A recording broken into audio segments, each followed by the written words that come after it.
Приветствую всех! С вами Валентина Лыкина. В этом видео мы с вами будем вязать мини-сумочку под названием Лилу. Это первая сумка из моей круизной коллекции. Будут и другие интересные модели сумочек. Для того, чтобы не пропустить новинки, обязательно подпишитесь на мой YouTube канал, а также сообщество ВКонтакте. Что касается этой сумочки, как я уже и сказала, она миниатюрная. Для тех, кто любит брать с собой минимум вещей, но все самое необходимое в нее помещается. Ее размер следующий. Ширина составляет 17 сантиметров, глубина донышка 7 сантиметров и высота тоже 17. То есть она практически квадратная. На такую сумочку у меня ушло ровно один моточек шнура карамель. Если вы хотите сумочку большего размера, то возьмите два моточка. И вы можете в таком случае увеличивать донышко, провязав больше рядов, а также высоту тоже можно провязать больше. Выбираете ту модель и тот размер, который подходит именно вам. Из шнура карамель я вязала крючком номер 5. Кроме этого, вам потребуются разъемные кольца диаметром 2 сантиметра и фурнитура, а именно застежка, можно использовать кожаный вариант, ремешок любой длины и хорошее настроение. Давайте приступим к вязанию. Где приобрести необходимые материалы, ссылочку на сайт я для вас оставлю в описании под этим видео. Для заказа со скидкой пользуйтесь моим промокодом. Для того, чтобы ниточка не перекручивалась, используйте подставку для пряжи. Так вы обеспечите себе равномерную подачу нити. Ссылка на мастер-класс по изготовлению такой подставки для пряжи ждет вас в описании под этим видео. Приступаем к вязанию. Подготовьте донышко для будущей сумки. Оно может быть как кожаное, так и вязаное. Размеры моего донышка следующие. Ширина составляет 16 сантиметров, глубина 7 сантиметров. И для того, чтобы связать такое донышко, я отмерила вспомогательную нить около 120 сантиметров, для того, чтобы с помощью этой ниточки закрывать все ряды. Набрала цепочку из 12 воздушных петель и провязала 4 ряда. Вы можете связать абсолютно любого размера донышка. Важно корректировать количество воздушных петель. Так как у нас раппорт узора составляет 2 петли, то количество петель в набранной цепочке должно делиться на 2. Вяжете нужного размера донышко. Как это сделать? У меня на канале есть подробное видео о вязании плотного овала, и видео находится в соответствующем плейлисте. Связали донышко, выполнили обязательно ВТО, расправьте все петли и перекосы. После этого переходим на формирование стенок. Вяжем первый ряд корпуса сумки, переворачиваем донышко и находим ту точку, где завершили вязание предыдущего ряда. Здесь располагается вспомогательная и рабочая нить. Вот он, этот столбик. Переворачиваем на лицевую сторону и находим верхнюю петлю от этого столбика. Вводим крючок в ее центр таким образом, чтобы подхватить только одну крайнюю нить. Переворачиваем на изнаночную сторону и подхватываем дужку. Это задняя стенка от столбика. Каждый раз на протяжении всего этого ряда необходимо подхватывать эти 2 петли. Захватываем рабочую нить и протягиваем через основание. Вытягиваем эту петлю чуть выше, чем при вязании классического столбика без накида. Двигаемся далее и в следующую петлю также вводим крючок, подхватывая только одну нить, переворачиваем и подхватываем дужку. Захватываем рабочую нить, протягиваем через основание и вытягиваем ее на высоту рабочей петли на крючке. Захватываем рабочую нить и провязываем 2 этих петли вместе.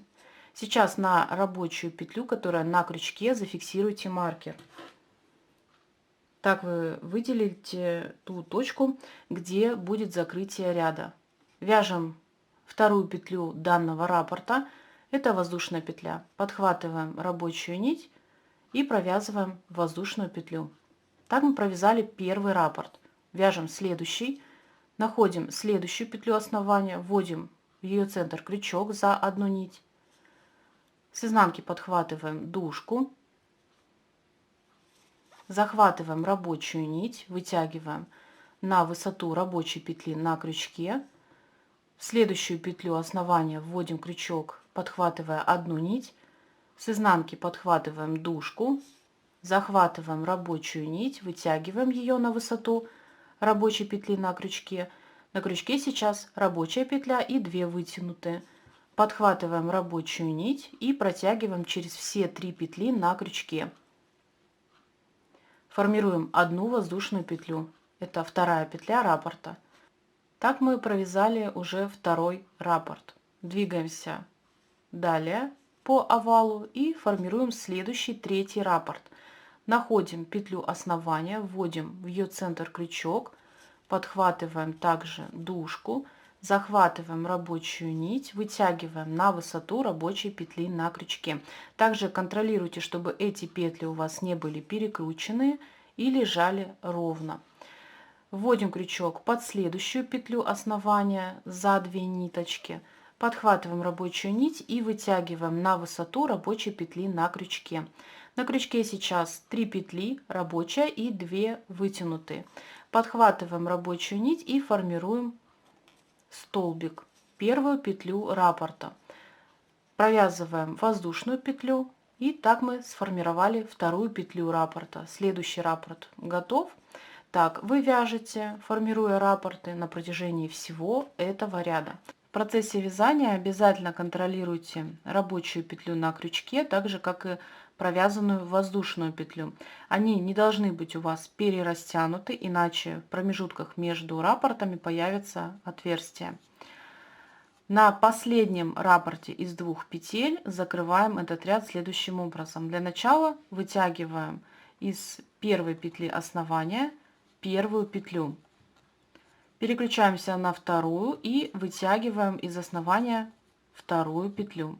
На крючке сейчас 3 петли рабочая и 2 вытянутые. С помощью рабочей нити провязываем через все петли на крючке. Отпускаем рабочую нить и переходим на вспомогательную. Подхватываем вспомогательную нить и провязываем воздушную петлю. Вытягиваем петлю на крючке полностью.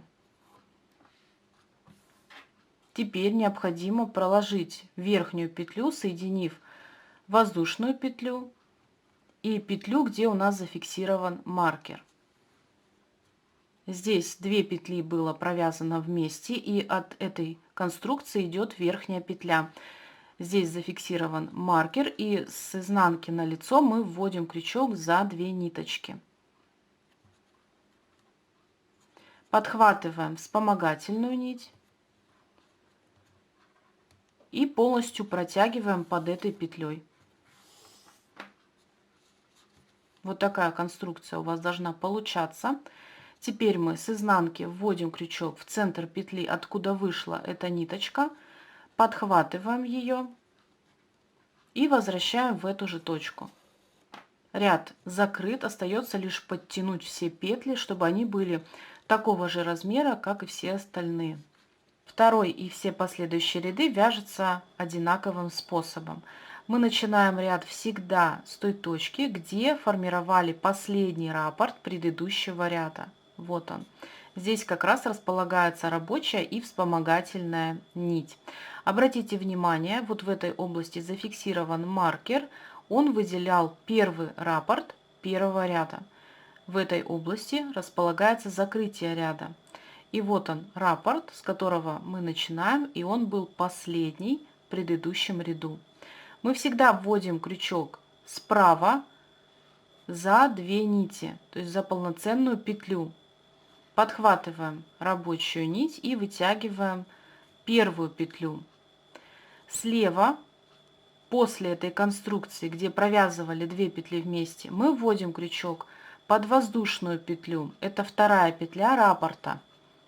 И она состоит из верхней петли, и внутри вот здесь еще одна ниточка проходит.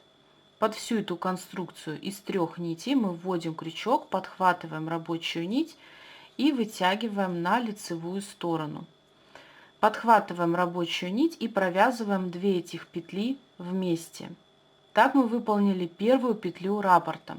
Переставьте маркер на подвижную петлю, то есть на рабочую петлю, которая сейчас на крючке. Довязываем воздушную петлю, и это вторая петля раппорта. Первый раппорт провязан. Переключаемся на следующий.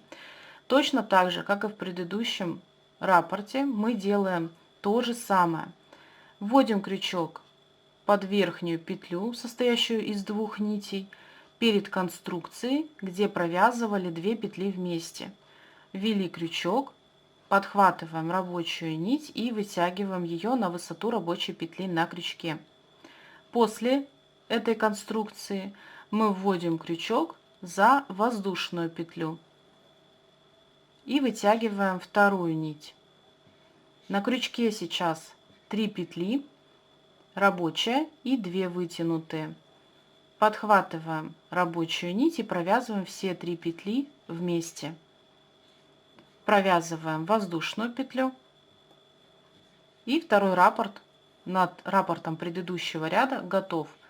Переключаемся на следующий и провязываем все то же самое. Вытянули первую, затем с другой стороны предыдущего раппорта вытянули вторую и провязали вместе. Довязываем воздушную петлю. Так вы вяжете на протяжении всего этого ряда самостоятельно.